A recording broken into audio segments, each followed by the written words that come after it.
রাকসু নির্বাচনে আজ চূড়ান্ত প্রার্থী তালিকা দেয়া হবে। এরপরেই প্রচারণায় নামবেন প্রার্থীরা। যদি এর মধ্যে প্রার্থী তালিকা থেকে একজন ভিপি সহ মোট ১৪ জন প্রার্থীতা প্রত্যাহার করেছেন। এ নিয়ে আরও জানাতে এই মুহূর্তে আমাদের সাথে যুক্ত হচ্ছেন সহকর্মী আবরার শাহীন। আমরা যাচ্ছি তার কাছে। আবরার, আজকের পর থেকেই প্রচারণা শুরু হবে নব উদ্যমে। এখন পর্যন্ত ১৪ জনের প্রার্থীতা প্রত্যাহার হলো। শেষ পর্যন্ত কতজন এখন পর্যন্ত প্রার্থী হিসেবে টিকে রইলেন? RICL TMX, যুগের পর যুগ স্থাপনা থাকে মজবুত।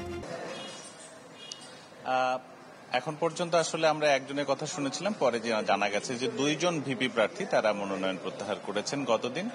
এখন আসলে চূড়ান্ত প্রার্থী তালিকা প্রকাশ করবার যে চেষ্টা সেটি চলছে। নির্বাচন কমিশনের একটি সভা ডাকা হয়েছে, সেটি ভিতরে সবেমাত্র শুরু হয়েছে এবং কিছুক্ষণ আগে নির্বাচন কমিশনার আমাদেরকে জানালেন যে আজকে 3টার সময় আসলে সিনেট ভবনে লটারির মাধ্যমে প্রতিটি প্রার্থীর পদের বিপরীতে যে ব্যালট নম্বর দেয়া হবে সেই আনুষ্ঠানিকতার পরপর আসলে মূল যে চূড়ান্ত প্রার্থী তালিকা সেটি প্রকাশ করা হবে এবং তারপরে আসলে প্রচারণায় নামতে পারবে প্রার্থীরা।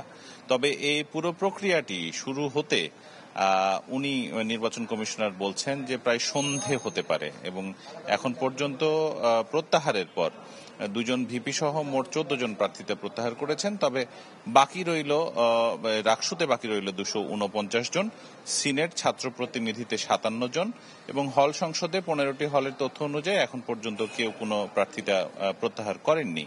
এদিকে ভিপি পদে এখনো রয়েছেন, চূড়ান্ত প্রার্থী তালিকায় যাবেন আশা করা হচ্ছে 18 জন, জিএস পদে 14 জন, এজিএস পদে 16 জন।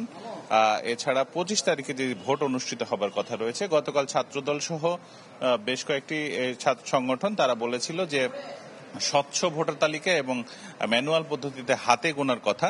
যদিও আজকে নির্বাচন কমিশনার এফ নজরুল ইসলাম আমাদেরকে কিছুক্ষণ আগে নিশ্চিত করেছেন যে আসলে ব্যালট বাক্সটা চেঞ্জ হলেও হতে পারে, কিন্তু হাতে ভোট গণনা এটা আসলে তারা চাইছেন না। যদিও কমিশন এখন পর্যন্ত এটি বিবেচনায় রেখেছে, তবে যতখানি সম্ভব তিনি আশা করছেন যে হাতে হয়তো গণনা করা হবে না, ওএমআর শিট সেটি মেশিন দিয়ে হয়তো গণনা করা হবে।